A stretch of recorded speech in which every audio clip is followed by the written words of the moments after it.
Welcome বন্ধুরা, কেমন আছেন? আশা করি সবাই ভালো আছেন, আমিও ভালো আছি। তো আজকে আমরা ফটোশপে আরেকটা ভিডিও নিয়ে চলে এসেছি তোমাদের জন্য।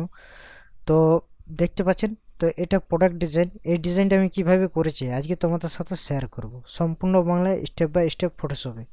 তো দেখতে পাচ্ছেন, এটা হচ্ছে আমাদের ফুল প্রজেক্ট। কিভাবে বানিয়েছি সম্পূর্ণ বাংলায়, একদম স্টেপ বাই স্টেপ গাইডলাইন্স। তো চলো শুরু করা যাক ভিডিওটি। প্রথমে আমরা কি করব, জাস্ট এই ডিজাইনটা করবার জন্য একটা আমাদের কি দরকার, পারফেক্ট সাইজ। সেই সাইজটা প্রথমে নিয়ে নেবো, ফাইলে যাব, ফাইল থেকে জাস্ট নিউ অপশানে যেতে পারি। নিউ অপশান থেকে একটা যে কোনো সাইজ আমি নিয়ে নিয়েছি। শর্টকাট কি, কিবোর্ডের সাহায্যে করতে পারেন Ctrl+N, সাইজে করতে পারেন কিবোর্ড, ডাইরেক্ট একটা আর্টবোর্ড ক্রিয়েট হয়ে যাবে। তো এখান থেকে 1080 বা 1080 72 রিলিজেশন নিয়ে নিলাম, জাস্ট ক্রিয়েট অপশানে ক্রিয়েট করে দিলাম। ভিডিওটি শুরু করার আগে অবশ্যই ভিডিও যদি ভালো লাগে থাকে একটা লাইক করবেন, শেয়ার করবেন আর সাবস্ক্রাইব করে রাখবেন অবশ্যই অনাথ প্রিমিয়াম ইউটিউব চ্যানেলটি। তাহলে নতুন কিছু শিখতে পারবেন, নতুন কিছু জানতে পারবেন। তো চলো শুরু করা যাক এবারে ভিডিওটি। তো প্রথম আমরা কী করবো, জাস্ট আমরা একটি ভ্যাসলিনের বোতল আছে, জাস্ট এই বোতলটা আমি একটা কী করব, নিয়ে চলে আসবো এটার মধ্যে। তো জাস্ট আমি এটার মধ্যে আমি নিয়ে চলে এলাম অলরেডি। তো জাস্ট আমি এখান থেকে এই পর্যন্ত আমি রেখে দিলাম অলরেডি, এখান থেকে এটা ডিজাইনটা। তারপর আমরা কি করব, এখান থেকে জাস্ট একটা আমি কি করব, সলিড কালার নিয়ে নেব। এখান থেকে জাস্ট হালকা কালার আমি একটা নিয়ে নেব। তো জাস্ট আমার এই কালারটা ভালো লাগছে, তো আমি এই কালারটা এখান থেকে আমি কিন্তু নিয়ে নিলাম। তো জাস্ট এটা কিছুটা উপর রাখবো এরকম পজিশনে।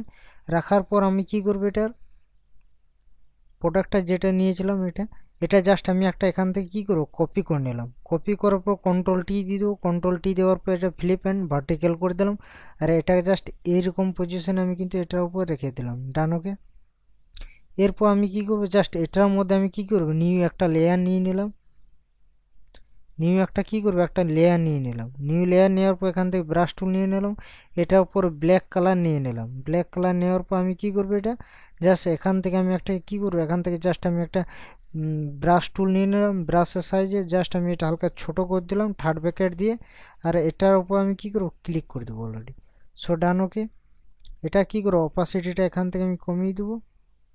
সো ডান। ওকে। আর এটা যদি চাই যে নিচে নামাতে, তো নিচে নামিয়ে দিতে পারি। এটা যদি চাই অপাসিটি কিছুটা বাড়াতে, তো বাড়িয়ে দেবো। সো ডান। ওকে।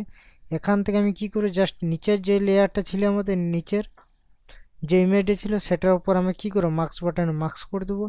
এখানে জাস্ট ব্ল্যাক কালারটা উপর করবো। এখানে ব্রাশ টুল নিয়ে নেবো। ব্রাশ টুল নেওয়ার পর এখানে সফট রাউন্ড একটা ব্রাশ নিতে পারি, অথবা আমাদের কি করতে হবে, এটা জাস্ট এটা করার পর গ্রেডিয়েন্ট অপশানে গ্রেডিয়েন্টও নিতে পারি। গ্রেডিয়েন্ট নেওয়ার পর এখান থেকে কি করব, ব্ল্যাক অ্যান্ড হোয়াইট আমরা একটা গ্রেডিয়েন্ট নিয়ে নিলাম। গ্রেডিয়েন্ট নেওয়ার পর এটা কি করবো, এখান থেকে জাস্ট আমরা জাস্ট শিফট চিপে আমরা কি করবো, এটা উপর থেকে টেনে দেবো অলরেডি। জাস্ট এটা উপর থেকে এটার উপর টেনে দেবো। তো ডান। ওকে। আমার একটা কি করবো, শ্যাডো এটা হয়ে গেল অলরেডি। তারপর আমাদের কি আছে, এখান থেকে জাস্ট লেখাগুলো আছে, জাস্ট লেখাগুলো আমি এখান থেকে জাস্ট আমি টেনে দেবো। এখান থেকে জাস্ট টেক্সটের লেখাটা জাস্ট এখান থেকে জাস্ট মুভ করে আমি নিয়ে চলে আসবো এখানে। Ctrl+T দিয়ে দিলাম। Ctrl+T দেওয়ার পর জাস্ট আমি এরকম পজিশনে আমি লেখাটা রেখে দিলাম মিডিল পয়েন্টে। তারপর আমরা কি করবো, এখান থেকে জাস্ট এই যে লেখাটা আছে, সেভ লেখাটা আছে, সেভ লেখাটাও এখান থেকে জাস্ট আমি এখান থেকে মুভ করে এখানে নিয়ে চলে আসবো অলরেডি। Ctrl+T দেবো। Ctrl+T দেওয়ার পর এখানে জাস্ট আমি মিডিল পয়েন্ট আমি এটা রেখে দিলাম। রাখার পর এটা কি করবে, এখান থেকে জাস্ট আমাদের আরেকটা ইমেজ আছে অলরেডি, এখান থেকে জাস্ট এই ইমেজটা অলরেডি এখান থেকে আমি কিন্তু নিয়ে চলে আসবো। সো ডান। ওকে। এই ইমেজটা জাস্ট এরকম পজিশনে আমি রেখে দিলাম। এটা এটা কি করছো, একেবারে নিচে রেখে দেবো, এটা সবার নিচে রেখে দেবো অলরেডি। তো এটা হয়ে গেছে। এখান থেকে আমি কি করবো, জাস্ট প্রোডাক্টের যেটা আছে সেটা এটার উপর আমি কি করবো, এখান থেকে জাস্ট এইগুলো সব ক্রিয়েট ক্লিপিং মার্কস করে দেবো। এখান থেকে